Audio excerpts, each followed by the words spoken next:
बात सियासत की करते हैं, क्योंकि डीडीसीज और बीडीसीज के बीच तालमेल नहीं है। अब ये कोई नई बात तो रही नहीं, लेकिन अब अदम एतमाद की तहरीकें भी पेश हो रही है।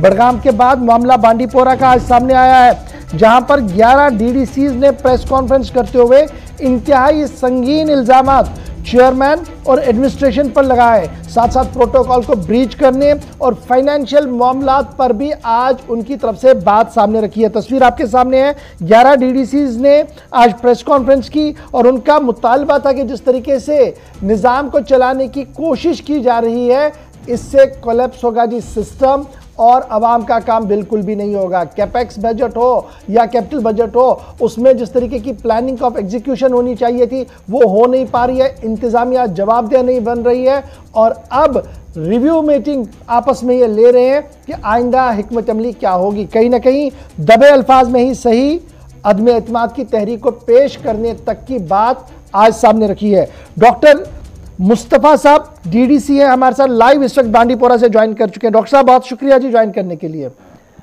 ये कोई नई बात नहीं है कि डीडीसीज और बीडीसीज आपस में लड़ रहे हैं, हमने हर एक जिले में ये देखा है, बल्कि ये कहा गया था कि ये जनाब एक नया टेस्ट है, एक नई पहल है और इस पहल में कुछ मस्बत चीजें सामने देखने को मिलेंगी।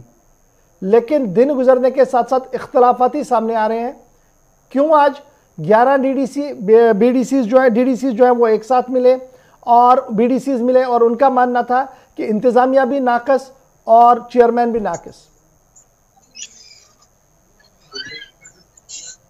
जी, असल में आज हमारी प्रेस कॉन्फ्रेंस यहाँ बुलाने का मुद्दा और मकसद यही था कि 1 साल हो गया हमारे इलेक्शन हुए हमें लोगों ने जो एतमाद दिया, हम चुन के आए। 1 साल में हमने क्या किया, क्या पाया और क्या खोया, उस पे हम यहाँ 9 मेंबर मौजूद थे, 2 हमारे साथ फोन पे जुड़े हुए थे। तो हम सब ने एक बैतफाक के राय एक करारदाद पेश की, ये कि हमारे चेयरमैन और वाइस चेयरमैन फाल हो जाएं और इंतजामिया को जवाबदेह बनाएं। अगर नहीं तो हम दूसरा कदम उठाने को तैयार हैं।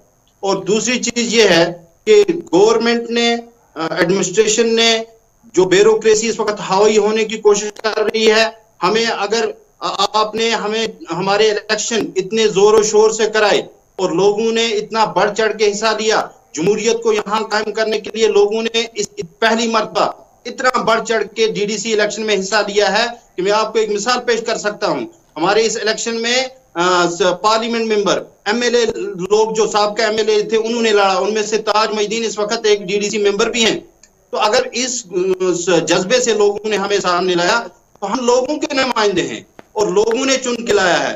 अगर हम कहीं हमें कोताही लग रही है, लोगों के जो एहसास हैं, जज्बात हैं और जो लोगों की उम्मीदें हमसे वाबस्ता हैं, अगर हम उन पे पूरा नहीं उतर सकते हैं तो हमने अपनी बात सामने रखनी है। तो हमने देखा डॉक्टर साहब अच्छी बात है जी, बात रखिए। जमहूरियत का तो यही हक है कि बात हर कोई रख पाता है, लेकिन क्या वाकई तौर पर प्रोटोकॉल ब्रीच हो रहा है, जिसको आज आपने दबे अल्फाज नहीं खुले अल्फाज में कहा कि जनाब हमारे पास निज़ाम इतना बेहतर था, लेकिन जो इम्प्लीमेंटिंग अथॉरिटीज़ हैं, एग्जीक्यूटिव अथॉरिटीज़ हैं, वो शायद ये नहीं जान रहे कि कैसे काम करना। क्या अभी भी कंफ्यूजन है, कोऑर्डिनेशन का फेलियर है इलेक्टेड रिप्रेजेंटेटिव्स और सरकार के बीच में?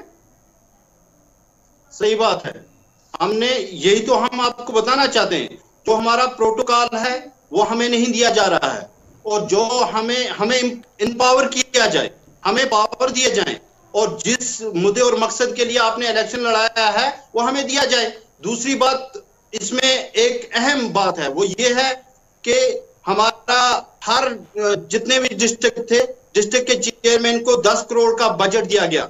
क्या वो 10 करोड़ इस साल उन्होंने खर्च किए? नहीं। इस साल एक नया ऑर्डर निकला कि 31 दिसंबर को इसको बंद किया जाए, और अगर हर साल 31 मार्च हुआ करता था, इस साल 31 दिसंबर क्यों?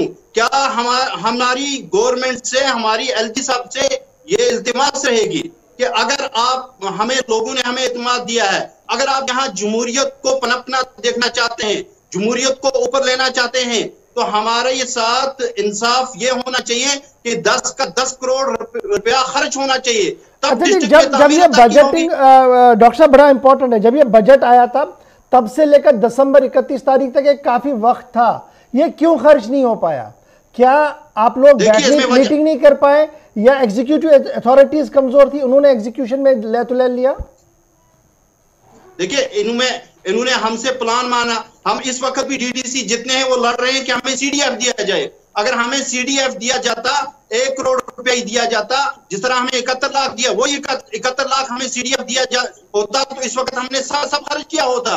लेकिन उन्होंने हमें सीडीएफ नहीं दिया और इन्होंने क्या किया, 15 दिन में हमसे बजट मांगा।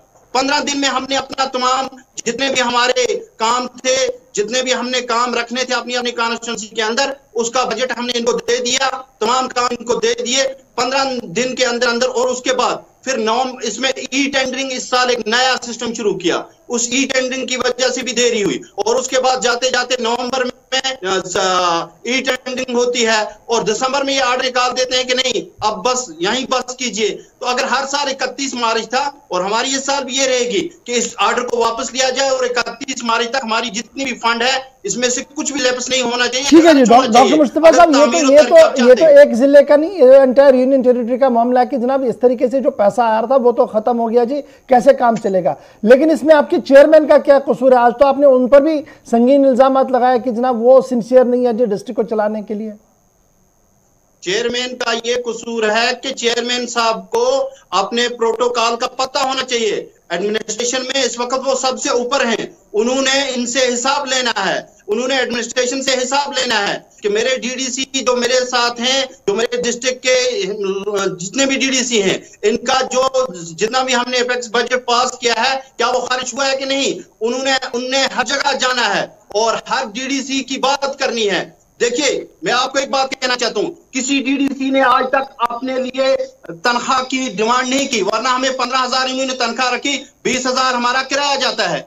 और इसी तरीके से हमने कभी तनख्वाह के लिए, हमने कभी गाड़ी के लिए कभी नहीं कहा। हम कह रहे हैं हमें लोगों ने चुना है, हमारे लोगों के काम होने चाहिए। लोग खुश हैं, हम खुश हैं, हम लोगों के लिए निकले हैं, खिदमत खलक के लिए निकले। और बांडीपोरा की एक खुशनसीबी ये है, यहाँ सब यंग डीडीसी हैं और सब बड़े ही ऑनेस्ट डीडीसी हैं और लोगों ने बड़े एतमाद उन पे जितलाया है। अब जब उनके काम नहीं होंगे तो इन सब की बात चेयरमैन साहब को करनी है ना।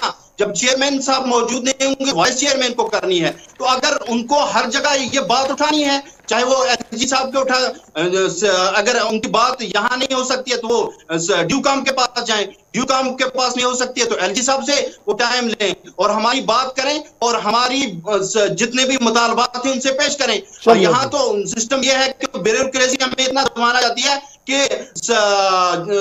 डिस्ट्रिक्ट का कोई मामूली अफसर डीडीसी मेंबरान का फोन उठाने को तैयार नहीं है, तो कैसे चलेगा ये चीज। बहुत शुक्रिया जी डॉक्टर साहब ज्वाइन करने के लिए। ये जनाब मामला है डीडीसीज का और सरकार के तामीर और तरक्की के हवाले से और उस 3 टायर इंस्टीट्यूशन का जिसको लेकर लेफ्टिनेंट गवर्नर साहब से लेकर और वज़ीर दाखिला तक सब लोग ये पीठ थपथपाते हैं कि एक बड़ी कामयाबी है। लेकिन ज़रूर इन्फेंसी में नया निज़ाम है, समझने में थोड़ी सी ताख़ीर लगेगी, लेकिन जो जेन्युइन इशूज़ हैं उनको एड्रेस करने की